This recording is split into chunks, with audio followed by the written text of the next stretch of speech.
He was new to New Orleans, just a grad student trying to make it. Classes in the day, working nights, no family here, no close friends yet, rent, food, books. They added up fast. So he did what a lot of students do, signed up for food delivery apps, Uber Eats, DoorDash, Grubhub. Most nights were fine, just riding his bike through busy streets, dropping food, collecting tips. But one order changed everything. It was late, around 10:30 p.m. He'd just finished a burrito delivery. He was about to head home when his phone buzzed. Priority order. Big payout, double the usual. But the drop-off was far, out past the city, into the quiet suburbs. Most drivers skipped it. Too dark, too far, but he needed the money.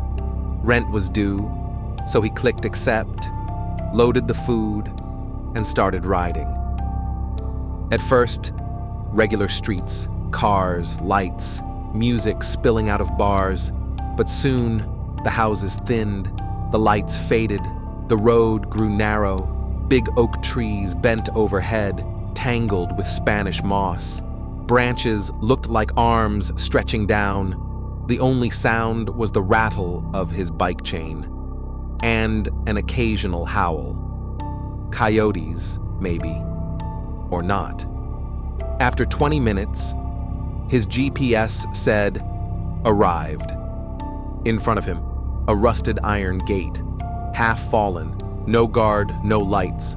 Bushes grew through the fence, a broken sign at the top, letters missing, the name unreadable. It looked abandoned. He almost turned back. Then his phone buzzed. A text. "When will you arrive?" Same address, same order, so he pedaled in. Inside, the place felt dead. Houses far apart, yards overgrown, windows broken. At the far end, a 4-story apartment block. Only one light on, 4th floor. Shadows moved behind the curtain, looked like several people, like a family. In front of the building, an old car. Dust thick on the hood. Tires flat. Rust along the doors. It hadn't moved in years. That car made his stomach twist, and then his phone buzzed again.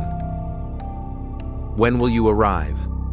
He parked his bike, grabbed the food bag. The main door was iron, rusted, already cracked open.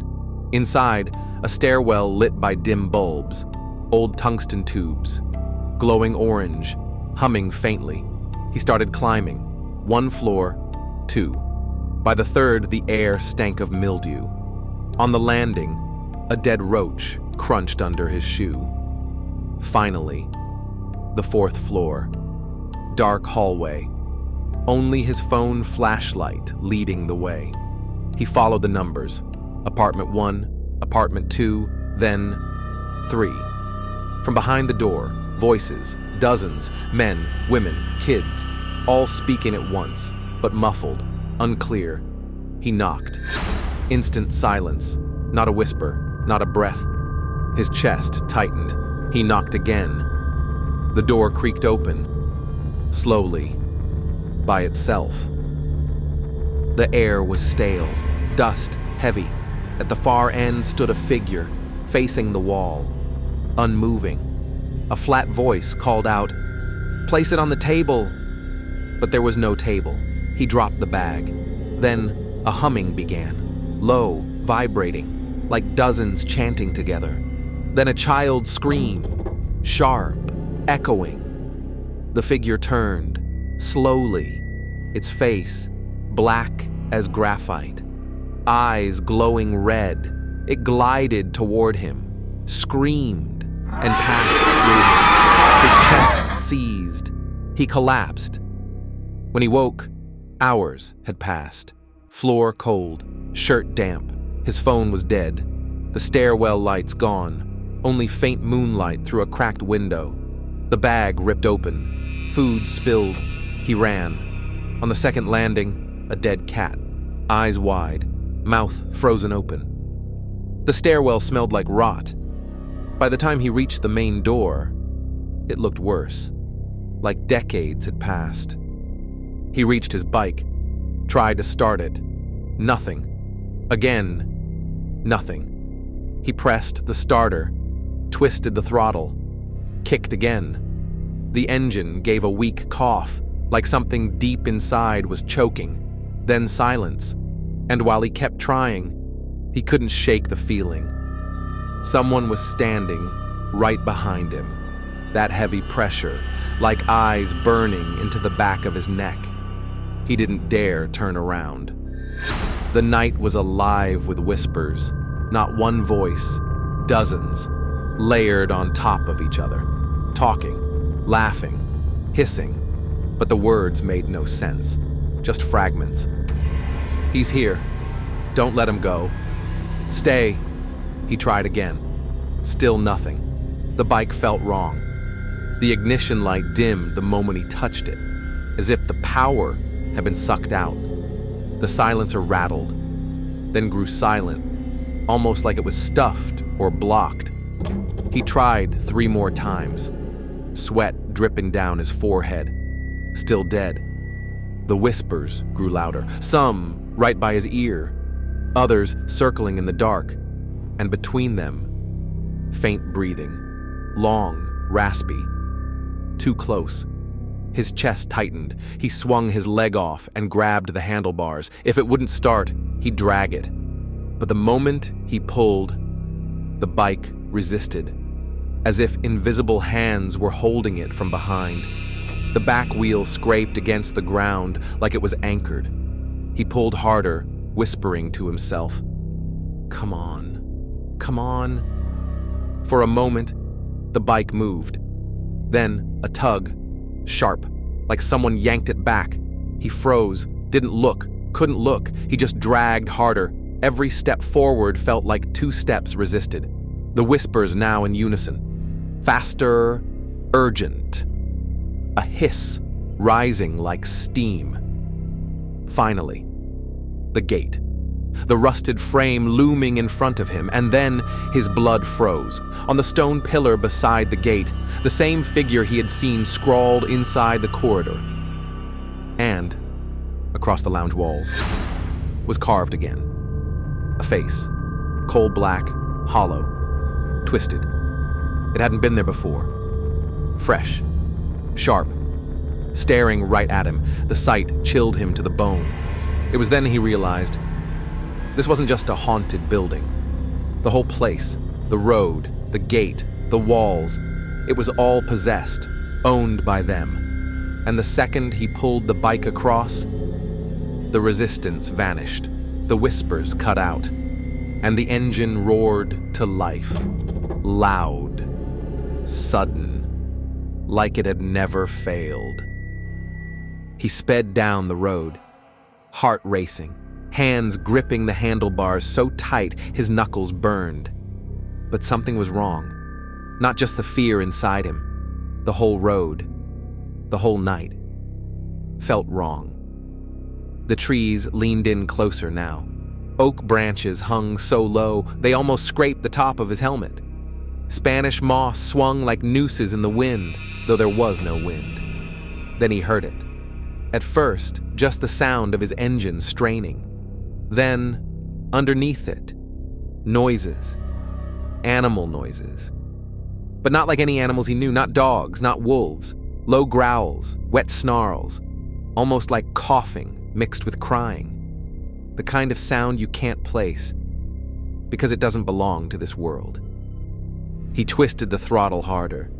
The bike roared, but the sounds grew louder, running alongside him. His eyes darted to the side. Shapes, not people, not animals, something in between. Shadows darting between the trees, keeping pace with him. Their limbs too long, bending the wrong way. Their faces hidden, but their glowing eyes followed him, racing him, taunting him. The road stretched darker ahead, and suddenly, some of those shapes weren't beside him anymore. They were in front of him. Figures, tall, bent, broken looking, stepping right out of the tree line into the road. Not solid, not clear, just outlines, but enough to freeze his blood. He swerved hard, almost losing balance. The bike fishtailed, tires screeching against the asphalt. For a second, he thought he was done. But the figures melted back into the night, and the bike surged forward again. His chest tightened. He was gasping, trying to catch breath. But the air was thick, hot, heavy, and then he felt it. The bike was slowing, not the engine, not the road. Something else. A weight. Like a sack of bricks had dropped on the back seat. He leaned forward, twisted the throttle, harder. The engine screamed, but the bike dragged like it was climbing a mountain. His heart pounded, his throat dry. He knew. He didn't even need to look. Something was behind him. He tried not to. He told himself, don't look back, just ride. But the feeling was too strong. The back seat dipped lower. The tires groaned under the pressure. And then the heat. Warm, wet, heavy. Breath on the back of his neck. So close he could feel the moisture on his skin, seeping through his shirt. He thought his chest would explode. Every hair on his body stood on end. His vision blurred. His ears rang. Finally, against every ounce of will he had, he glanced back. And there it was, the figure, clinging to the seat, its hands black and twisted, gripping the sides of the bike, its body pressed close, like it had always belonged there. Face black, eyes burning red, not glowing bright, but smoldering, like coals in a dying fire. Its mouth stretched wide, far too wide, jagged teeth, long and uneven, like a horse, but sharper, wet, glistening. Every breath it exhaled burned the back of his neck. The stench of rot filled his lungs. He almost lost control. The bike wobbled under him, swerving side to side. He forced it straight, tears burning in his eyes. The whispers from before were back, only louder. But now they weren't just whispers. They were right in his ears. Screams, laughs, hisses, all at once. A chorus of madness. He leaned forward, almost lying flat on the bike, begging it to go faster. His mind screamed, "Get out! Just get out! Make it end!" But no matter how fast the engine roared, the weight didn't lift. The breath didn't stop. The figure clung tighter. The road ahead seemed endless. A tunnel of black trees and crooked shadows. Every second stretched like an hour, and he knew, if he slowed for even a moment, it would drag him straight off the bike and into the dark. He screamed. The sound tore out of him, raw and broken, swallowed by the night. From the trees, shadows ran alongside. Not wolves, not coyotes. Something worse. Half-formed, twisted. Limbs too long, jaws hanging loose, bodies bent the wrong way. Shaped of animals, but wrong. Like things still in the process of becoming. His heart froze. He went cold. A deep chill sinking into his bones. A thought stabbed through him. I won't survive this. They've already taken me.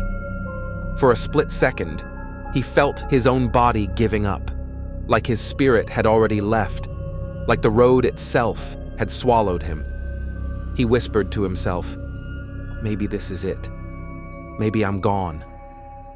But his hands gripped tighter, trembling, slick with sweat. He kept twisting the throttle, praying the bike would hold.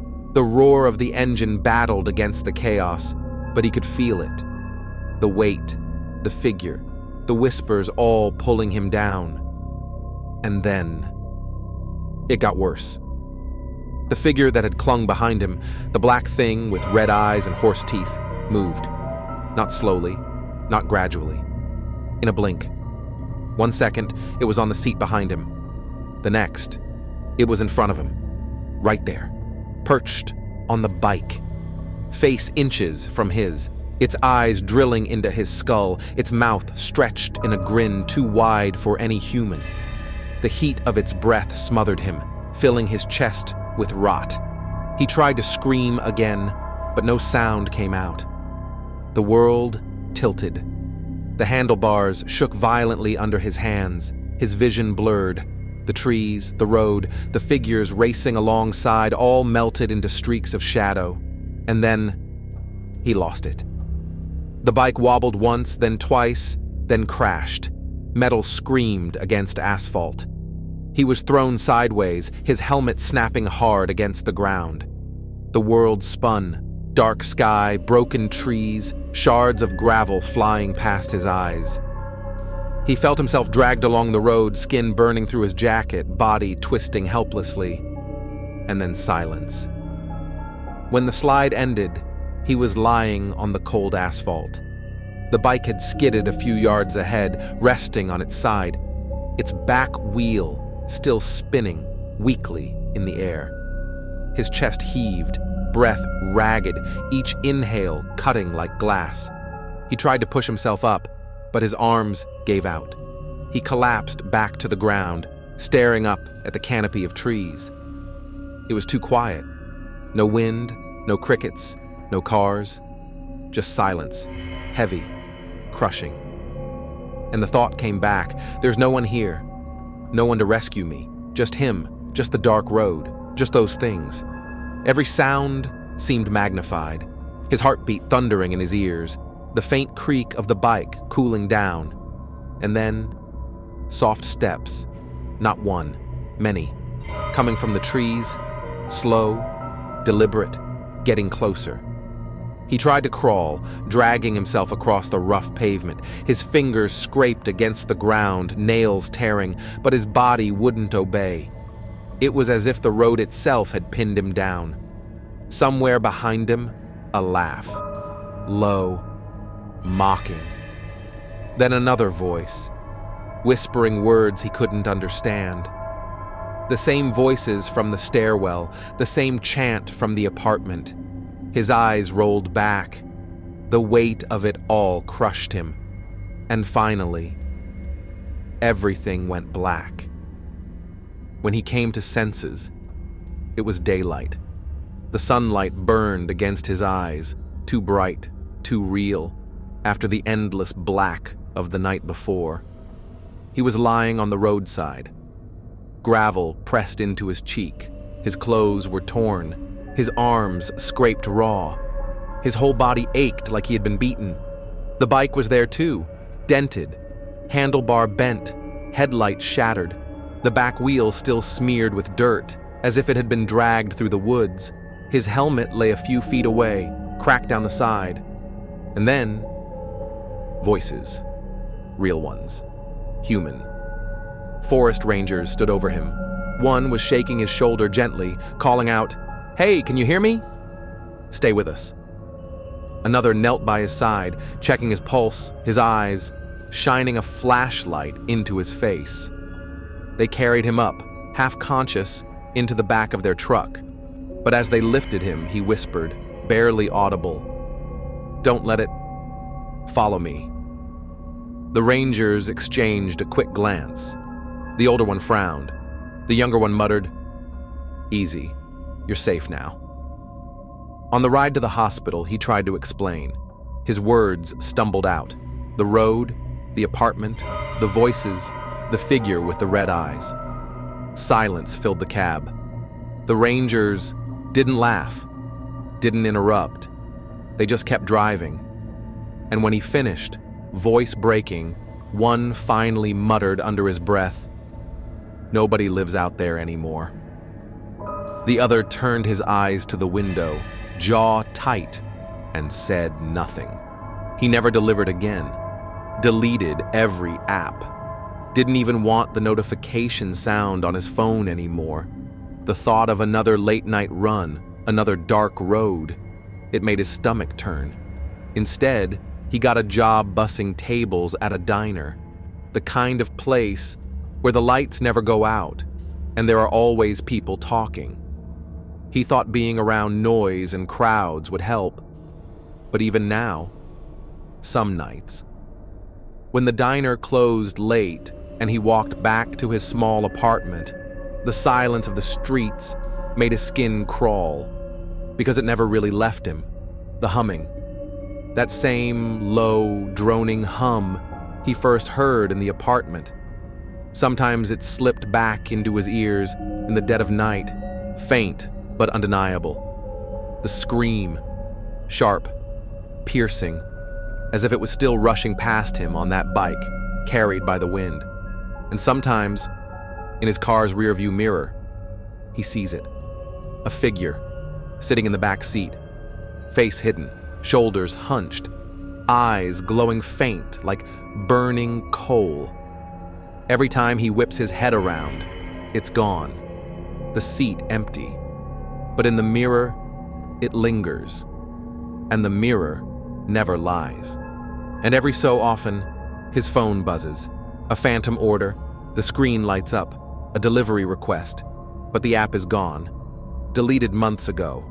No notifications should exist, yet the address always appears. The same one. The building on the outskirts. The place he should have never gone to.